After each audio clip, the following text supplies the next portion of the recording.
Muito bem, irmãos, nós estamos aqui, hoje é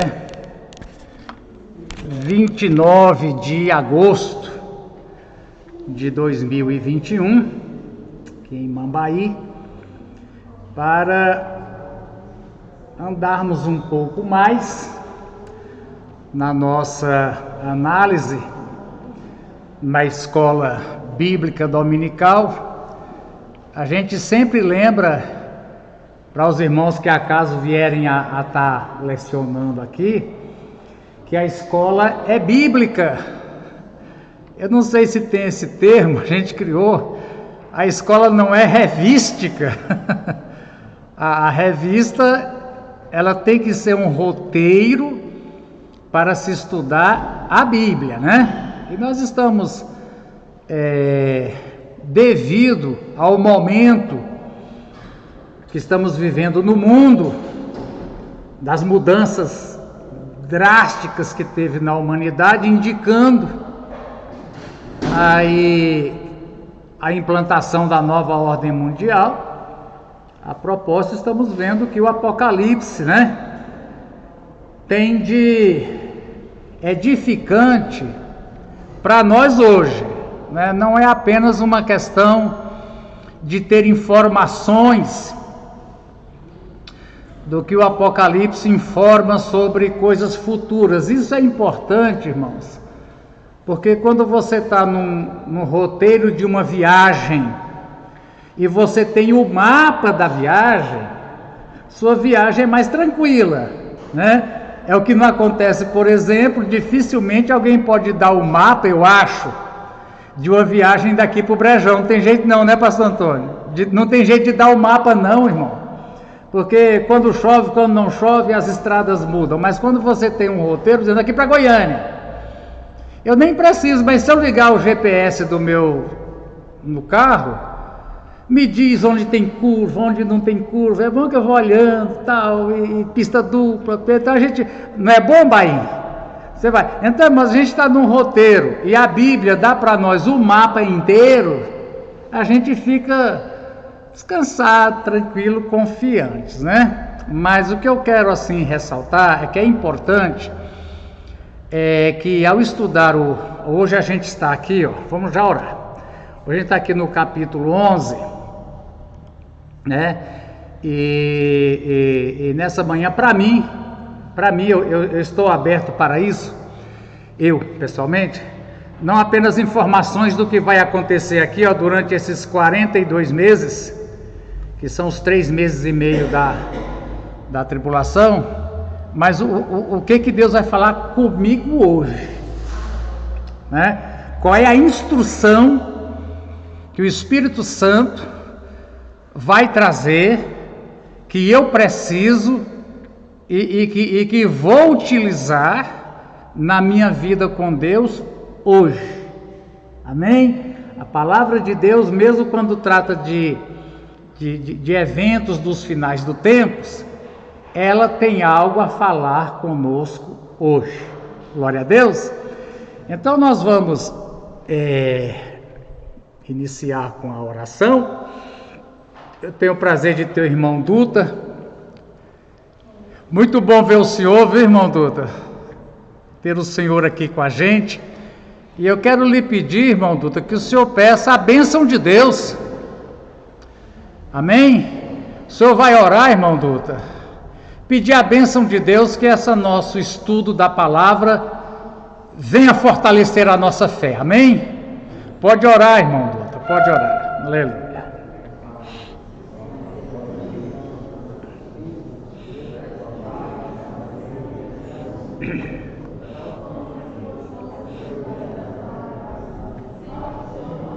Aleluia.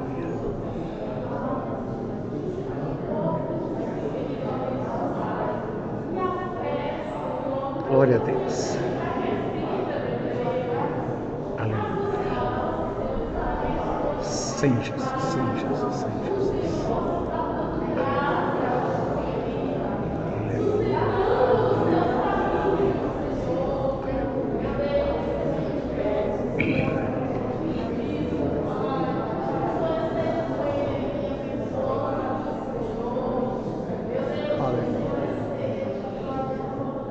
Glórias ao Senhor.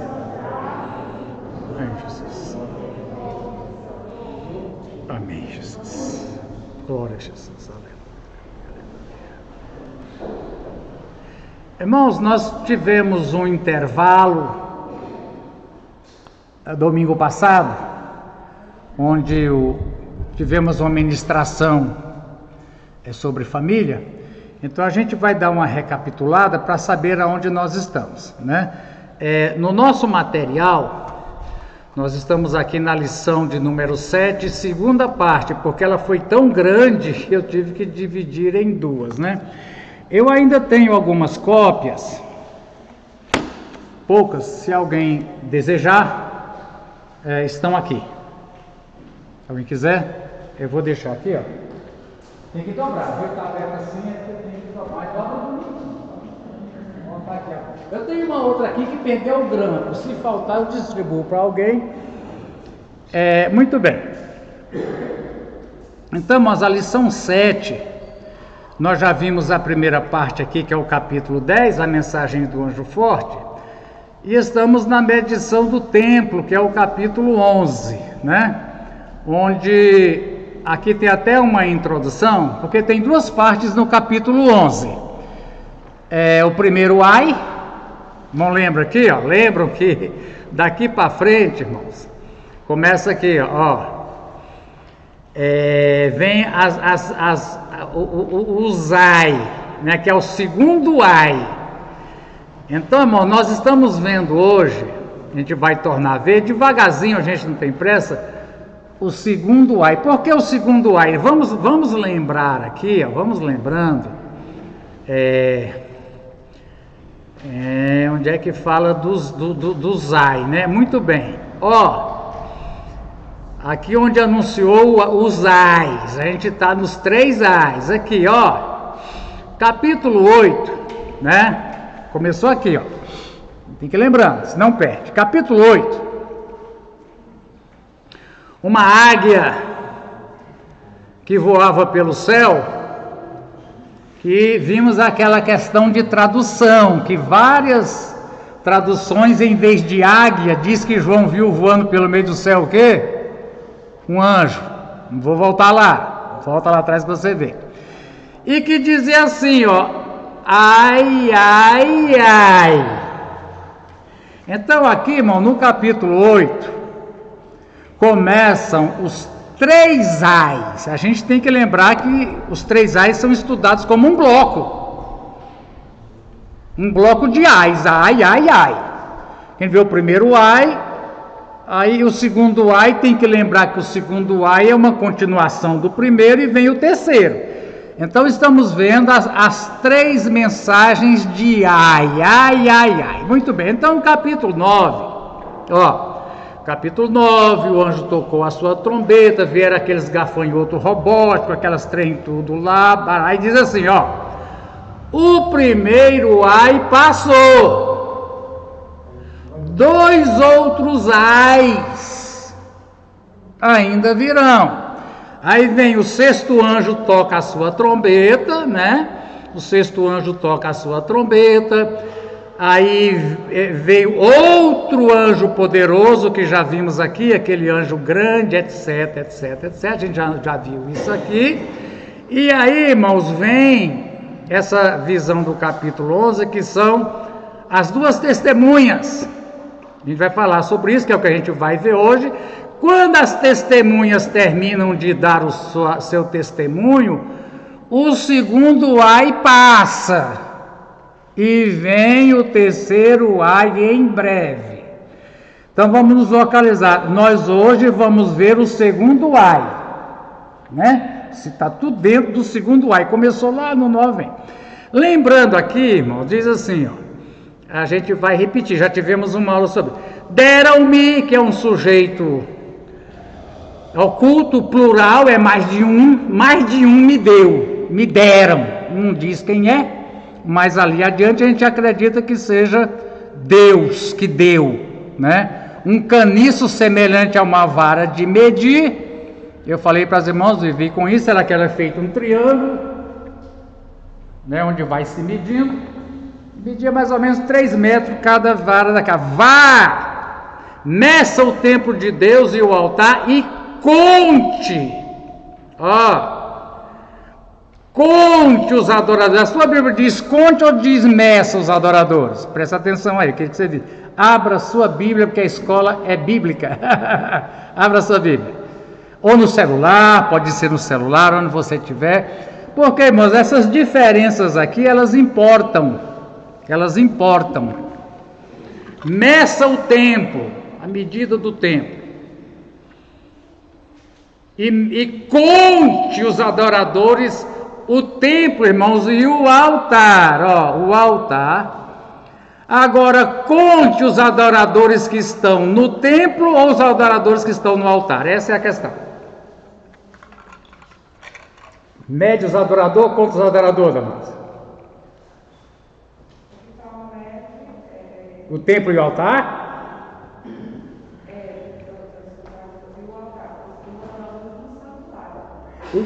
Mas é para medir ou é para contar os que estão no santuário?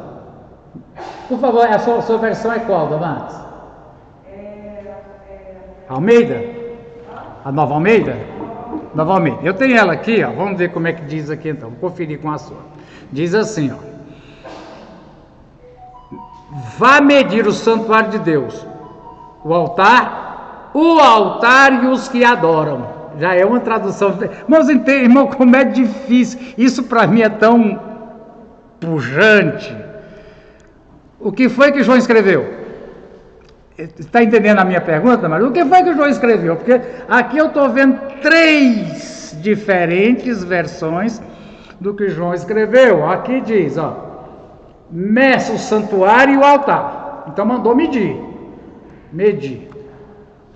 O santuário, o altar e os que adoram no santuário. Aí aqui já diz claro que é os que adoram no santuário. A questão aqui, irmãos, é a pergunta se é para medir os que adoram no santuário, ou se é para contar os que estão no altar. Aqui na NVI, a NVI tem hora que ela acerta muito, ela diz assim, conte os adoradores que lá estiverem. Aonde? Eu sei, no altar. Né? Por quê, irmãos? Primeiro vamos ver uma coisa. Diferentes altares.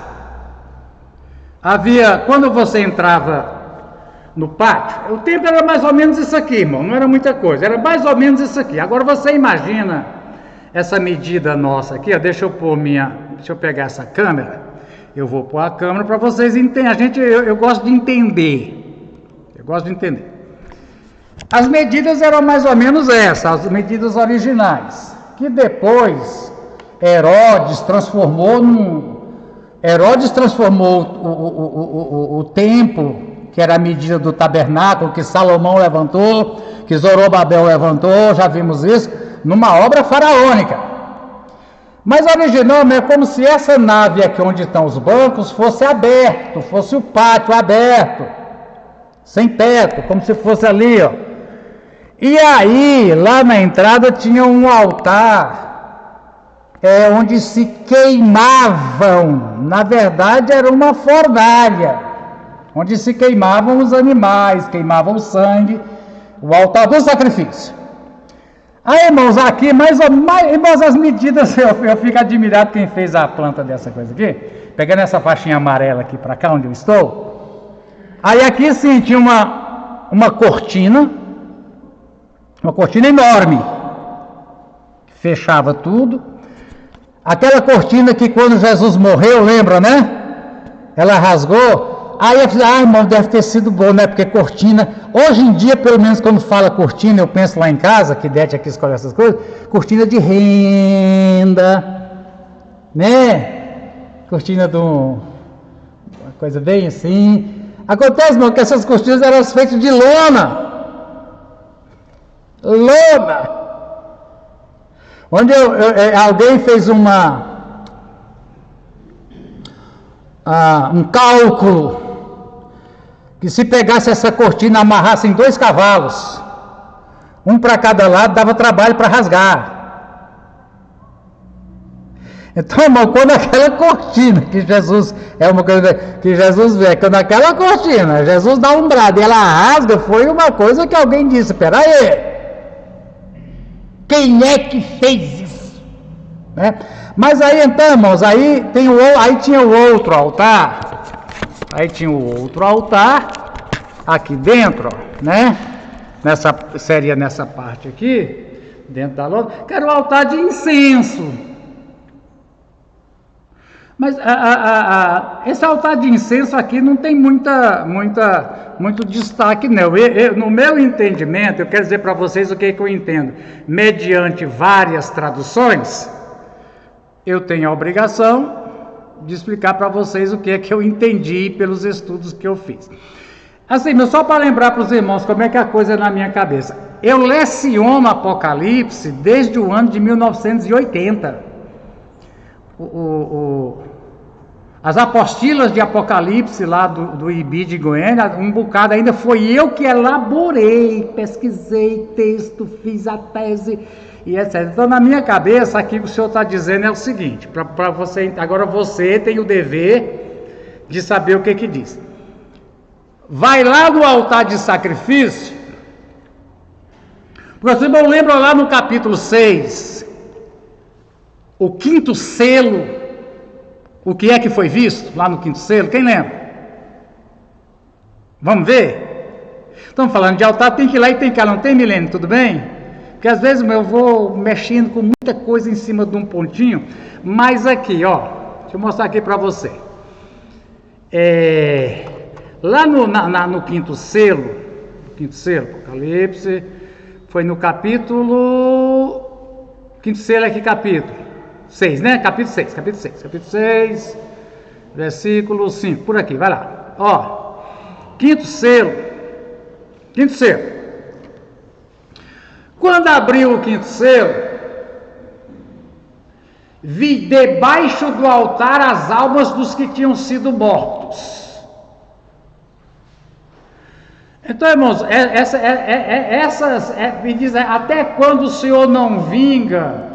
Aqui, irmãos, ele pergunta aqui, ó, nosso sangue, não sei se vocês conseguem seguir aqui, ó, as almas estão dizendo: Senhor, nosso sangue foi derramado, onde? No altar. Qual é o altar? De incenso?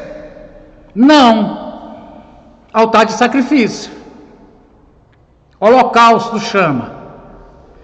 Holocausto é quando a pessoa se entrega inteira. Tinha alguns animais que eram oferecidos por perdão do pecado. O sacerdote poderia tirar o pernil para ele comer, poderia tirar umas peças, porque o sacerdote vivia daquilo. Se tinha uma coisa, irmão, que sacerdote comia para valer, era carne assada. Devia ser bom para pagar o serviço, né?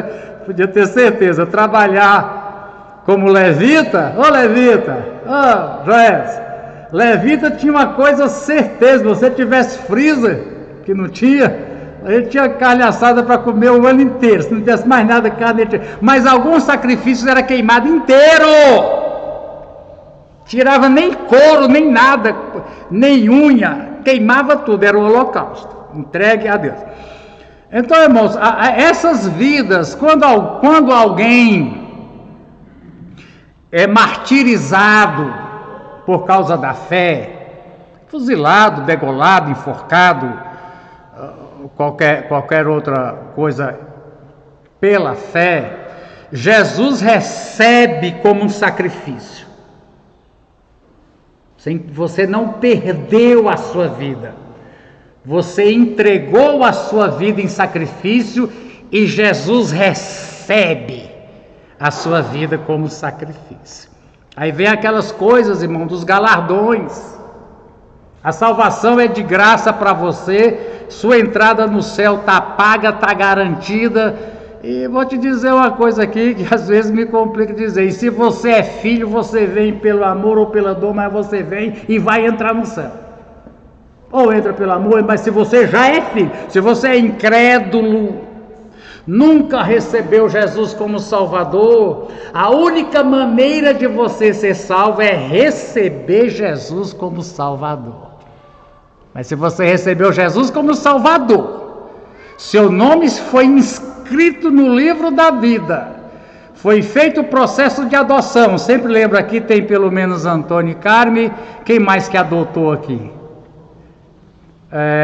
Não é uma coisa impossível, irmão. Antônio, Carme, vai lá e desfaz o processo de adoção. Desfaz. Não se desfaz, irmão. Se tem uma coisa que não se desfaz no mundo, é processo de adoção, né? Então, irmãos, a partir do momento que você... E a palavra diz bem, né? Jesus diz bem, pensa bem no que você está fazendo. Se Deus te recebeu como pai, você vai entrar. Agora, facilita as coisas, não dificulta não, ele te leva. Arrastado, arrancando os pedaços, cego, mudo, tudo ele te leva. Então é melhor facilitar. Mas aqui, irmãos, então, as almas aqui, ó, no altar, é no altar de sacrifício. Aí quando eu venho aqui então, ó, conte os adoradores que estão lá. Quantas pessoas estão lá no altar de sacrifício, João? O que significa que vai acontecer com essas pessoas, irmão? Vão ser martirizadas. Eu tenho os meus mártires. Irmãos, o que chama atenção para nós aqui? Ó, porque veja bem, ó. Ele diz assim, agora a parte de fora não meça. Não meça. A parte de fora, irmãos, é como aí fora. É como, por exemplo, irmãos, aqui no nosso...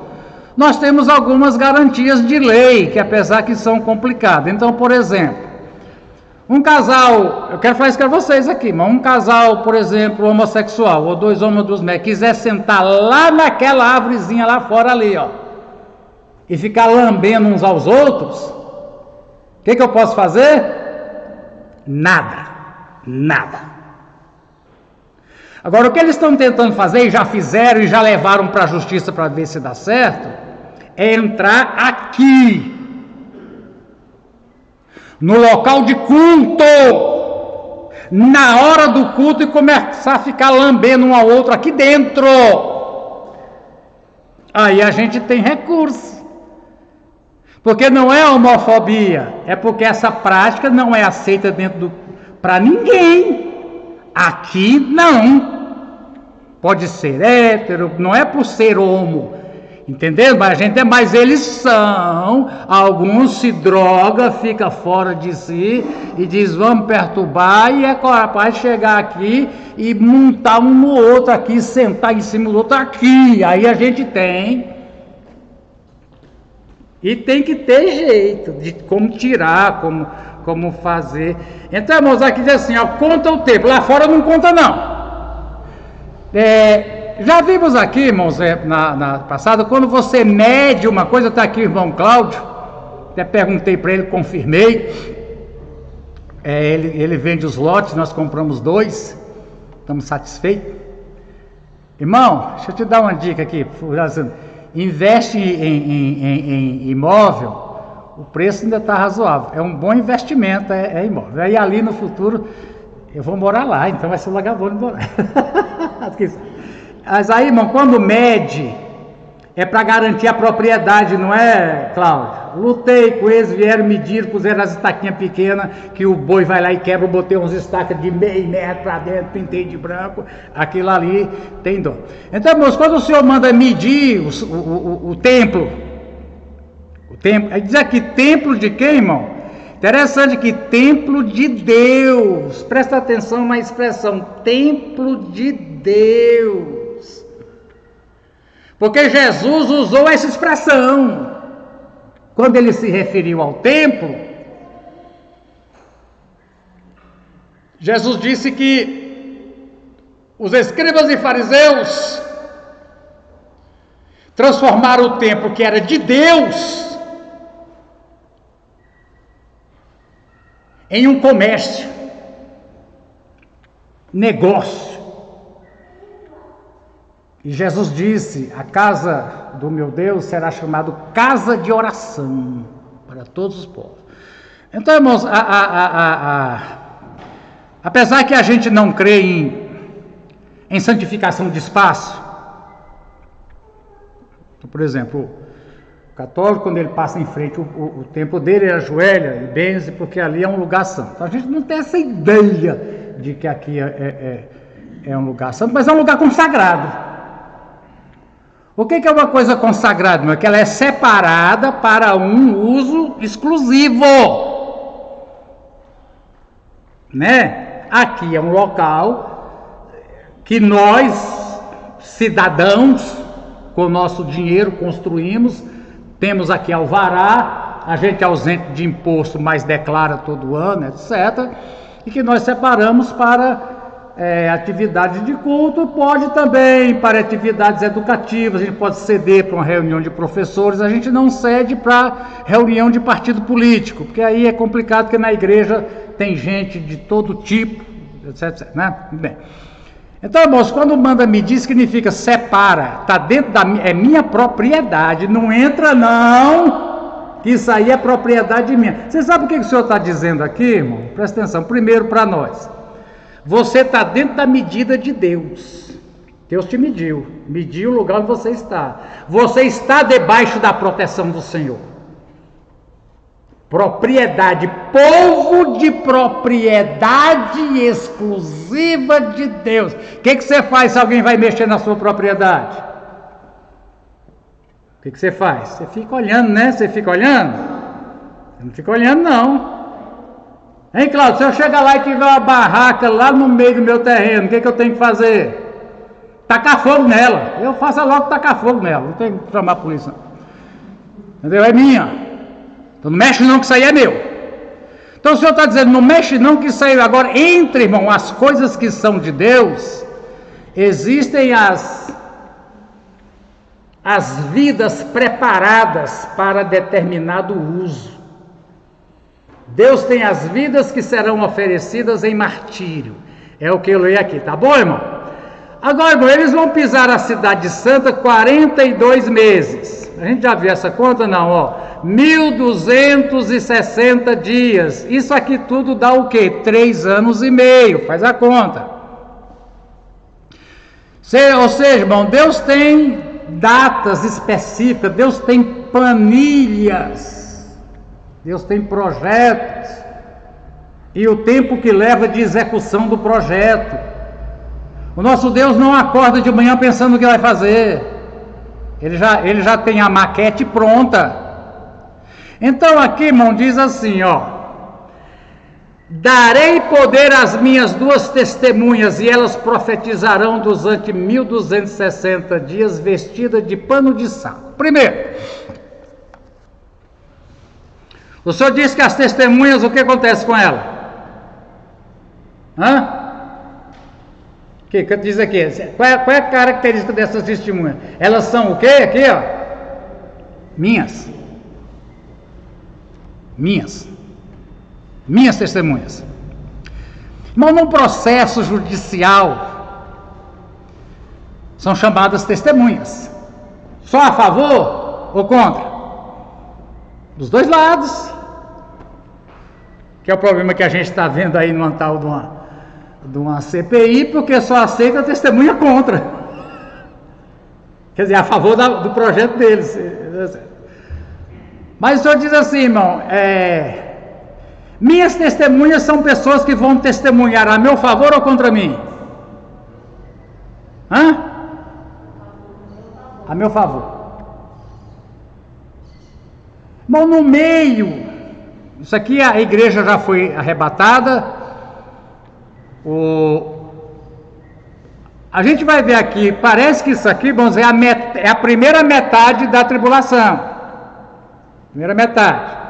Vamos voltar aqui, irmão, lembrando, vocês conhecem bem, eu dou graças a Deus que a igreja de Deus, pela sua declaração de fé, e em outras coisas a gente pode até um pastor pensar de um jeito ou de outro, mas a esse respeito a gente acredita que a última semana da profecia de Daniel, 7 dias são 7 anos, são um período de 7 anos, onde Deus vai tratar com a nação de Israel, não mais com a igreja, que a igreja já foi levada, o tempo da graça terminou, e que é bem claro lá, a gente vai falar muito disso.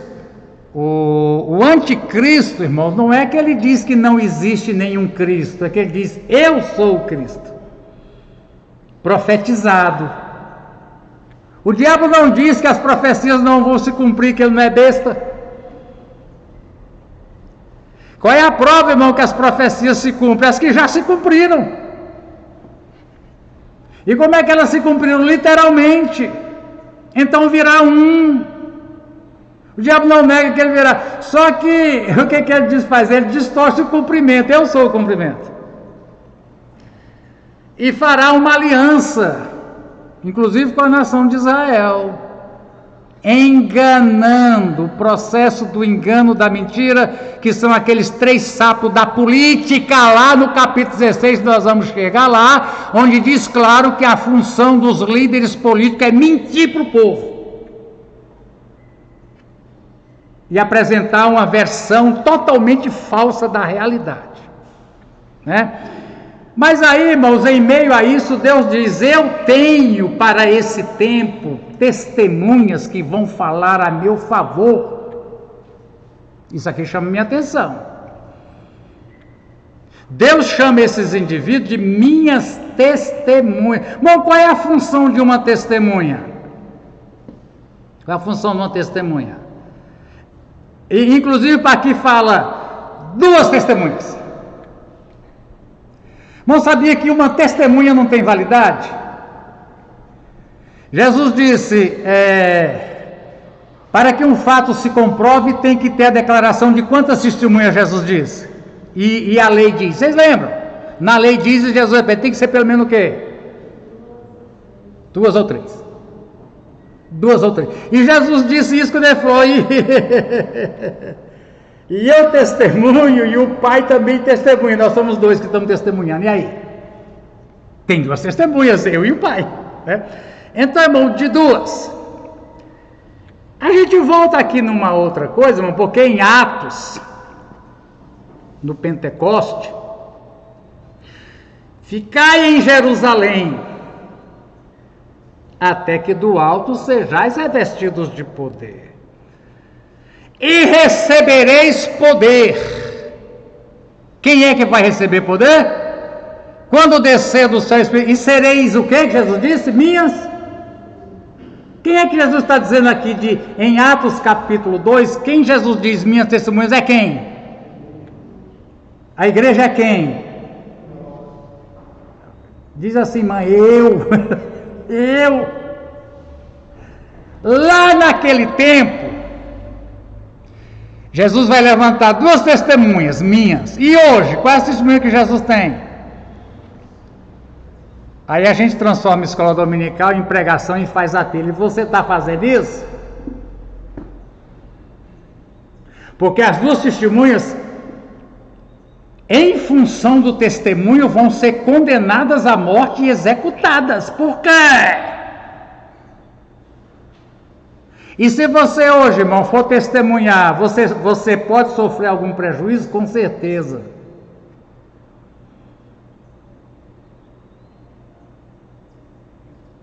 E qual é a minha decisão? Melhor ficar quieto. Estou bem acomodado, todo mundo admira a Igreja de Deus em Mambaí, admira assim, né? Porque, como se diz hoje, já a gente está vendo acontecendo, hoje eles estão prendendo cristãos, é porque é jornalista, mas é porque é cristão, é porque é deputado, mas é porque é cristão, enquanto eles não podem matar. E quando eles implantarem de volta o sistema de governo anticristão, já tem o projeto para matar, sabia? Na tal de Lei de Segurança Nacional, existe pena de morte no Brasil, irmão. Brasil não tem uma pena de morte no Brasil que existe, traição da pátria. Traição da pátria. Ah, irmão, mas entregar o Brasil para os chineses não é traição, deixa quieto. Traição da pátria prevê fuzilamento no Brasil. Já tem. A única pena de morte é por traição da pátria. Aí, pastor Antônio, eles conseguem te enquadrar num crime chamado traição da pátria. Eu não vou te enquadrar no crime de ser pregador do Evangelho, não vou te enquadrar no crime de ser testemunha de Jesus. Eles vão te enquadrar que a sua atividade, essas coisas aí que você fala, é traição da pátria, né? Mas aqui, irmãos, eu quero que Deus fale comigo hoje. Jesus hoje está dizendo para você: olha, hoje minhas testemunhas profetizarão. Hoje é a função da igreja. Não é a pergunta que a gente faz: por que Jesus não levou logo essa igreja para o céu? Porque existe um testemunho a ser profetizado, e isso vai ser feito pelas testemunhas de Jesus. Aí, irmãos, é difícil a gente falar igreja, porque o testemunho é pessoal. Existe o testemunho coletivo da igreja? Existe. Jesus, todas as vezes, sábado que vem é ceia, né, pastor Amaro? Todas as vezes que vocês comerem deste pão e beberem deste vinho, anunciais a morte do Senhor até que Ele venha. Então, o ato da igreja reunir é um testemunho de que a morte de Jesus, tetelestai, foi consumada e que Ele volta. Mas o testemunho, irmão, e presta atenção, irmão, é necessário o testemunho de uma pessoa. Vocês lembram Cornélio? Quem lembra de Cornélio? Atos capítulo 10. Cornélio era prosélito do judaísmo, estava jejuando. Jejum em Israel, irmão, era uma coisa assim espontânea, não era marcada. 2 vezes por semana, um dia de jejum. Jejuando, orando. Aí o que aconteceu? Apareceu para Cornélio o quê? Quem? Um anjo. Um anjo. Cornélio, tuas esmolas. O irmão pergunta: esmola é um nome esquisito, mas a oferta que se dá na igreja, o nome jurídico é esmola. Mas tudo bem. Deus viu, Deus ouviu, o anjo podia confirmar: você foi aceito, Cornélio. Deus viu sua intenção. Mas o que tem que acontecer, irmão, para que se consume a conversão e salvação de Cornélio? Pedro tem que ir lá. Mas não basta o anjo? Não basta o anjo, pastor Antônio? Pastor Antônio, vamos pedir para Deus mandar os anjos sair aí, ó. Irmão, nem que anjo apareça para o incrédulo e fale com ele, eu ou você vamos ter que ir lá. É preciso ser testemunhado. Então, irmãos, o ofício de testemunha. Irmãos, a gente não sei como é que é o nome que eu vou dar aqui para a palavra ministério. Uma palavra ministro. Ministério na Bíblia é diácono. Jesus é chamado de diácono. A diácono não. Eu quero ser presbítero. Diácono, irmão, é garçom, é servente. O ministro, ele é um servente, não é nem o pedreiro. Ele é servente. E nosso serviço atual, Atos capítulo 2, sereis minhas testemunhas. Então, meu Deus vai levantar essas testemunhas lá. E eles estão. Agora, o fato de ser vestido de saco, eu não sei se a gente compensa ver. Você sabe em que ocasiões o que significava ser vestido de saco? Quando é que uma pessoa em Israel, de alguma situação, ela então se vestia de saco e muitas vezes jogava cinza na cabeça? Era demonstração do quê, irmão Renato? Humilhação. Quer dizer, eu mesmo não sou nada, né? Porque, irmãos, essas testemunhas, vocês irmãos sabem disso. Eu não uso assim muito paletó e essas coisas, né? Mas tem, não é o filme do chinês lá, o terno de 3 milhões de dólares? É o filme, mas é coisa caríssima. Tem, irmãos, tem coisa. Irmãos, vejam que os deputados e senadores têm uma verba só para paletó. Porque o trem é tão caro que só a lavagem a seco dele, eu compro os que eu tenho lá em casa todo dia, né? Mas então, irmãos, indicando humildade, humilhação no sentido, eu estou querendo aprender como é que prega até hoje, mas não aprendi, estou tentando. Mas quem é grande, quem é eficaz, quem é poderosa é a mensagem, não é o mensageiro, não. Não se mede, irmãos, embora o Brasil especificamente, tirando outros lugares do mundo, o Brasil, o pastor, aquele presbiteriano de Goiânia, Arquimedes, não é Arquimedes, como é que chama? Não, é outro lá, já velhão, mais velho que eu.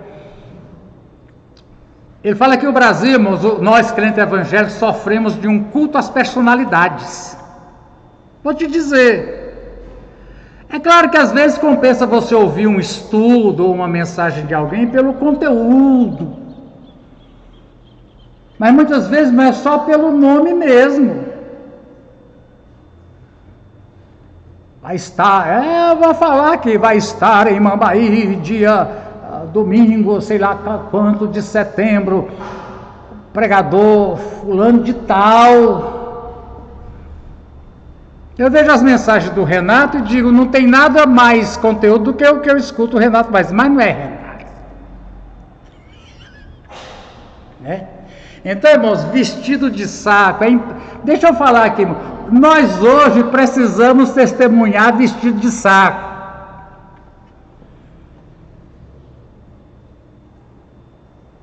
A mensagem de Deus é um tesouro de ouro, está guardada em nós que somos potes de quê?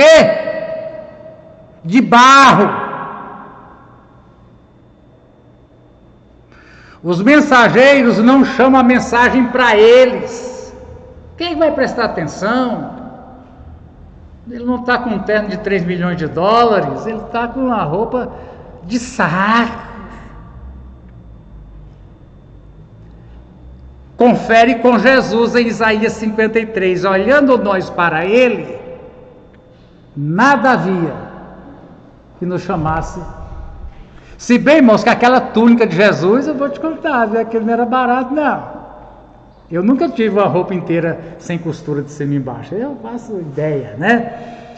Mas então, irmãos, aí vem aqui, são as 2 oliveiras e os 2 candelabros que permanecem diante do Senhor de toda a terra. A gente talvez não vai dar tempo hoje, a gente vai ter que voltar lá em Zacarias, em Jeremias, onde fala dessas 2 oliveiras e os 2 candelabros, 2 oliveiras, 2 candelabros que permanecem. Se alguém quiser causar-lhes dano,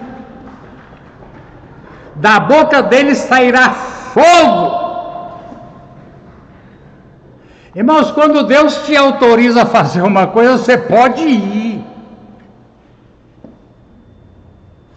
E o que vai acontecer com quem levantar contra? Até o dia que Deus disser, hoje eu quero seu sangue, ele não te toca, não.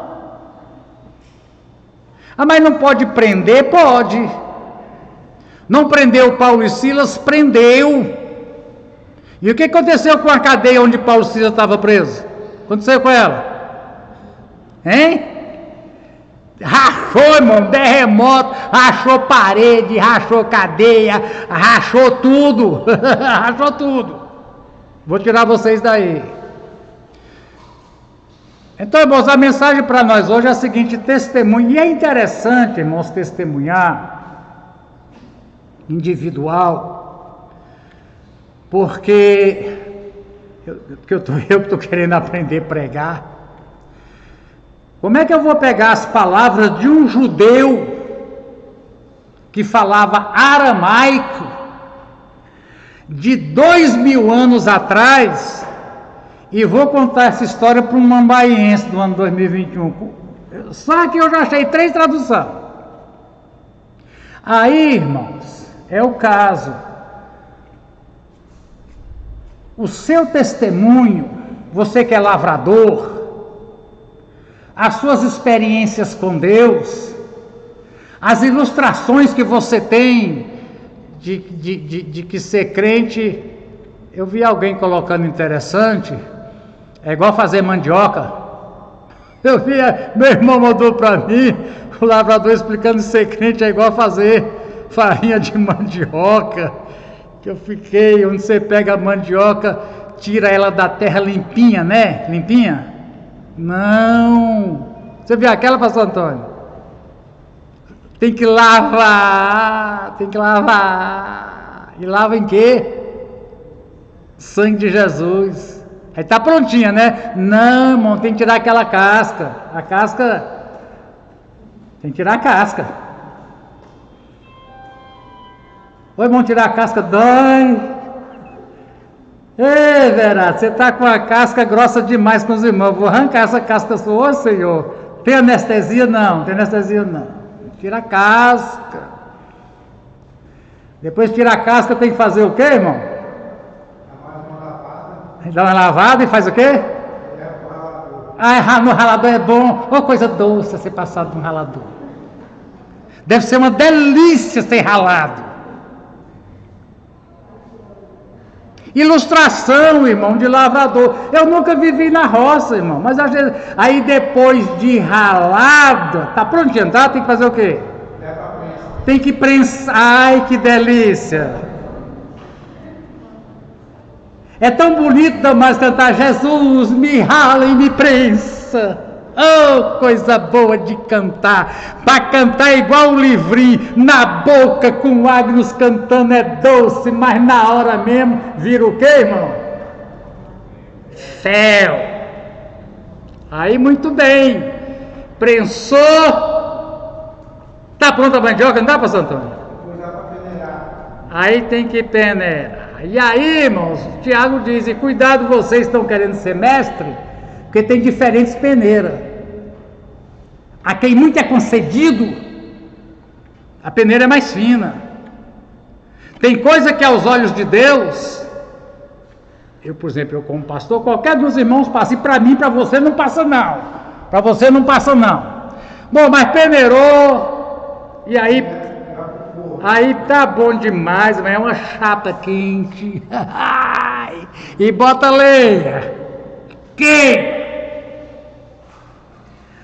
Então, irmãos, o que eu estou dizendo é o seguinte: é importante você falar para a pessoa com quem você convive, porque você tem maneiras isso chama ilustração, parábola. Parábola não é isso, é você comparar o reino dos céus, é parecido, ou é semelhante. Aí você que é pedreiro, você que é lavrador, você que é motorista, você que é comerciante, você que é torneiro, igual o irmão Gés, que sabe do segredo, né, irmão Gés? Cada coisa na natureza tem um segredo, irmão. Qual é o segredo para mexer com metal, irmão Gés? É fogo. E a Bíblia usa o Espírito Santo, o símbolo de fogo, símbolo de água, símbolo de azeite. As cozinheiras usam o Evangelho como símbolo do fermento que coloca na massa. E testemunho, irmãos, e até o dia que Deus quiser que você seja entregue para glorificar o nome dele, se alguém levantar contra você, e assim que deve morrer qualquer pessoa que lhe causar dano. Estes homens têm o poder de fechar o céu para que não chova, transformar água em sangue e ferir a terra com toda sorte de praga. Vamos dar uma olhadinha, tem um minutinho aqui na nossa lição, que nós temos um roteiro. Bem, ó. Amém? Senhor. Essa palavra do versículo 5, né?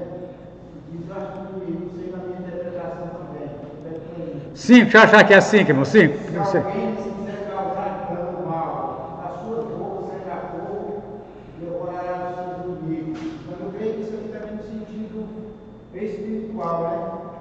a nossa boca sai a palavra, né, como fogo, e vai devorar realmente aquilo que. Porque o que está na pessoa que não quer aceitar o Evangelho não está se tornando nosso inimigo, né? Vai devorar ele, e aí ele vai ficar manso e aí empresa. Não é pentecostal que diz assim, queima Jesus, não é? Quem é aqui que nunca falou queima Jesus? Eu já falei. Sei que quem já falou aqui alguma vez queima Jesus? Queima Jesus! Então, pastor Antônio, dentro do que o irmão está dizendo aqui é coisa que está acontecendo agora, irmão. Se alguém quiser causar dano, eu vou pedir o que para Jesus para ele, Antônio? Queima, Jesus! Queima! E Jesus queima ou não queima? Então você leva, irmão, lembra de uma coisa? O Evangelho, eu repito as mesmas coisas, deixa eu falar uma coisa assim, evangelismo, evangelização, mais eficiente, aliás, quase que a única forma de evangelização que existe é pessoal. Dificilmente uma alma entra num culto e o pregador, que espero que seja um vaso de barro vestido de saco, prega a mensagem poderosa, que tudo aconteceu naquele momento. Chama evangelização pessoal. Jesus mesmo, irmão, não foi evangelista de massa. Evangelista de massa é quem faz campanha. Evangelista pessoal é aquele que fala para uma pessoa pessoalmente, sentado na cadeira, um na frente do outro. Temos até a Operação André, onde André e João vieram até Jesus, lá no comecinho. Jesus diz, Natanael, eu te vi, Natanael, em tal lugar, e aí eles vão. Natanael vai atrás do seu irmão André, e o outro vai atrás do irmão do outro. Evangelismo pessoal, irmão, presta atenção. A alma vai ser ganha por você. Você. É você o instrumento que Deus tem para ganhar a alma. É você. Aí a gente entende assim, irmão, que o trabalho do pregador, que eu estou tentando aprender a saber o que é mais um trabalho de parteiro. Lá tomando um cafezinho, lá debaixo do pé de não sei da onde que Jesus te vê, o pé de piqui, lá trocando a água do radiador que estourou lá no ônibus, mamãe, não sei o quê. É lá que a vida é fecundada com o Evangelho, é falando. Inclusive, essa ideia de às vezes marcar a igreja, marcar um horário para sair evangelizando, pode acontecer domingo, 3 horas da tarde, em Mambaí, irmãos. Eu quero que vocês entendam que Mambaí está travado já o Evangelho. Pelo menos esse Mambaí antigo nosso aqui só não quer quem não quer, todo mundo já conhece. Jesus não tinha dia e hora, ele evangelizava à medida que ia aparecendo. Ele não marcou com a samaritana no posto de Jacó meio-dia. Ele não marcou com ela. Fulana, será que terça-feira meio-dia? Ele encontrou. Bartimeu, Jesus ia andando, apareceu. Então, irmãos, aqui, olha, é uma coisa que a gente que eu quero que Deus fale comigo. Não fala com você, comigo ele está falando. O Evangelho, irmãos, é com oposição. A gente fazia um treinamento de evangelismo que pode usar evangelismo pessoal, usando material para vendedor. No caso era colportor. O que é colportor? Os adventistas que tem o colportor. Colportor é aquele que vai na sua casa vender livro. No caso do comportor, livro evangélico. Eu comprei dos adventistas, eles têm uns livros muito bons sobre alimentação, sobre vitaminas, frutas, etc. E também eles vendem Bíblia, e eles querem também depois vender a ideologia evangélica deles. Aí a gente aprende os vários tipos de pessoas, né? Aquela que fala, tem uns que dizem, eu quero, não quero nada. E tem aquele que é o mais sincero, que diz logo para você: eu não quero. Você sabe a hora que começa a venda? E a hora que termina a venda? Que no senso comum, a hora que a pessoa diz eu não quero, terminou. Pois é aí que começa. A evangelização, irmão, de uma vida começa quando ela, embora ela não diga explicitamente, mas ela dá claros sinais: eu não quero essa sua mensagem, eu não quero. Aí começou a evangelização. Uma vez, duas vezes, vai colocar essa pessoa diante de Deus, você vai trabalhar. Inclusive, irmãos, geralmente na evangelização pessoal, você trabalha com uma ou duas pessoas, que é o que você dá conta.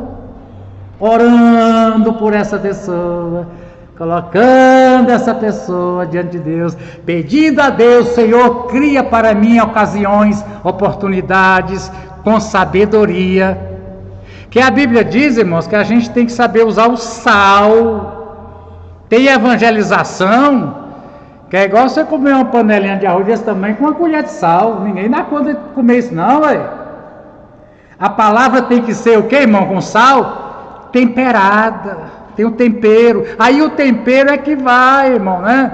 O tempero da roça, para você que é roceiro. O tempero do carreteiro, né? Para quem é carreteiro. O tempero é carreteiro, para quem é carreteiro, para quem é piquezeiro. Então, irmãos, aí vem aqui o caso que o pastor Antônio lembrou. E quando essa pessoa se levantar, você vai em espírito dizer o quê? Queima, Jesus! Esses argumentos, essas ideologias, todas essas mentiras que já colocaram na cabeça dessa pessoa contra o Evangelho: queima, Jesus! Queima, Jesus! Você está aqui falando e em espírito você está clamando: queima, queima, queima. É isso aí que o senhor quer dizer, não é, irmão Antônio? É assim que se cumpre. É assim que se cumpre. Muito bem. É isso? Muito bem. Vou falar também de evangelismo espiritual. Eu acho que é melhor, porque quando vai em grupo, sempre tem aqueles que às vezes você está falando alguma coisa, já vem outro com uma outra ideia e já aplica ali, já desmancha a pregação toda, quer dizer, o sentido daquela evangelização. Né? Realmente você tem que jogar um tempero, já joga uma coisa, uma palavra que fala fora do conteúdo. Né? Agora, pastor, não pode fugir disso aqui, olha. Não pode fugir disso aqui, ó. Duas. É preciso ir de 2 em 2. Mas se Jesus e a samaritana aconteceu, inclusive, irmão, o que os discípulos acharam daquele negócio de Jesus com a samaritana? O que eles acharam daquilo? Um escândalo. Ainda mais uma pessoa sozinha com uma pessoa do outro sexo, que é um caso muito complicado. Evangelizar a pessoa de outro sexo, cuidado. E no caso dele, judeu, não conversava. Mas vamos ver até hoje, irmãos. Então tem uma irmã que tem vocação, tem um amor, tem uma dó pelos drogados, e ela vai sozinha conversar com os drogados. Vai. Pelo menos 2. E bom seria que fosse, nesse caso, um de cada sexo. Mas duas testemunhas. E aí diz o pastor Antônio, é preciso ter jogada ensaiada. Não pode, irmãos, se ele é um só e aqui é 2, e os 2 falando, ele diz 2 contra 1. É preciso entender que quando é de 2, combina. Quem é que vai falar? Você. O outro faz o quê? O outro fica queimando o tempo inteiro. É um falando e o outro aqui: queima, Jesus, queima, Jesus. Então, irmãos, também essa questão tem procedimento na palavra, que seja 2, ou que seja 2, ou que seja um casal. Por favor, irmão Cláudio. A semana passada, fui fazer um carregamento e encontrei um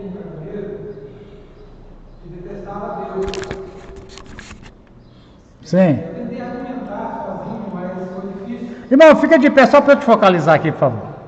Ele dizia que Deus nunca tinha dado nada a ele, que tudo que ele possuía foi o diabo que deu. E aí eu tive uma dificuldade muito grande sozinho de conseguir argumentar com ele. Eu me afastei, simplesmente me afastei, não consegui argumentar. A ira dele era muito grande.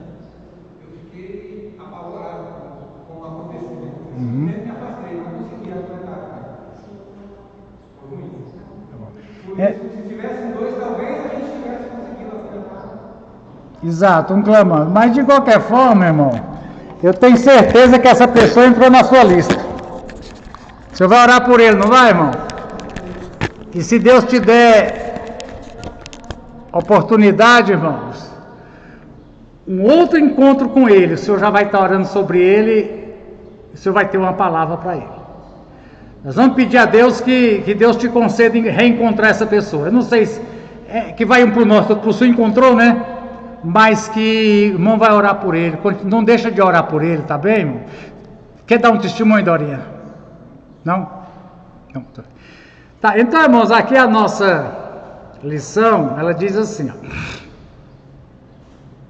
Introdução ao capítulo 11, né?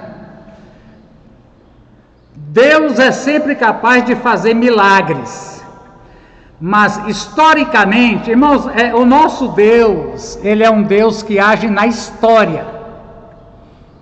Ele é diferente dos deuses hindus, budistas, onde acontecem coisas fora do tempo. Deus age no tempo e na história. Está escrito na Bíblia o dia, o mês e o ano, a hora que Deus fez acontecer, né? Tem 5 períodos em que Deus escolhe dar aos indivíduos poder muito especial. Pode ser que você não receba um poder muito especial, mas o poder especial para o seu testemunho Deus te dá. O que você precisa, Deus te dá. O Senhor nunca dá, como é que diz lá, irmãos? Ele nunca dá para nós uma carga maior do que os nossos ombros podem suportar. Agora ele dá no limite.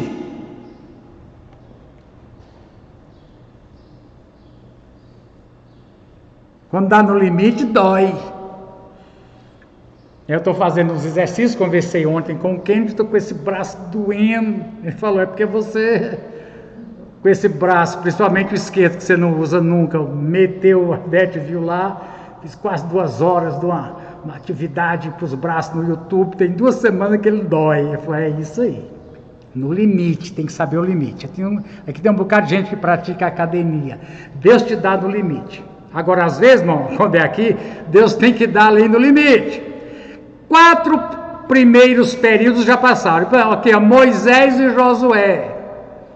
O Senhor deu a Moisés poderes, a Josué bater e abrir o Rio Jordão e outras coisas. Elias e Eliseu, coisas tremendas, a gente sabe de Elias e Eliseu. Daniel e os seus 3 amigos, Jesus e os apóstolos. O 5º período vai acontecer, que Deus vai dar poder muito especial, é durante a grande tribulação. As testemunhas vestidas de saco, sem aparência. Não significa pessoas que não têm força política. Não é que uma grande autoridade, o presidente dos Estados Unidos, vai testemunhar a favor de Jesus Cristo. Não é, são pessoas insignificantes. Está entendendo isso aqui, irmão? Mas vai fazer uma grande diferença, né? Assim como Davi, né? Da família mais humilde ali, o pai, não tem imaginado que ia ser escolhido para ser o rei, né? Mas fez uma grande diferença. Ó, irmão, Davi, Gideão, Senhor, eu sou o mais pobre da menor das tribos. Importante é o seguinte, irmãos, qual é a tarefa que Deus tem para mim fazer? Até, irmãos, eu posso cumprir a tarefa 100%, e o Senhor me dizer servo bom e fiel, E aos olhos do mundo e até aos olhos da igreja, isso é uma coisa insignificante. Que é outra coisa aqui. A gente falava do culto às personalidades, fechando aqui e voltando, irmãos. É um problema.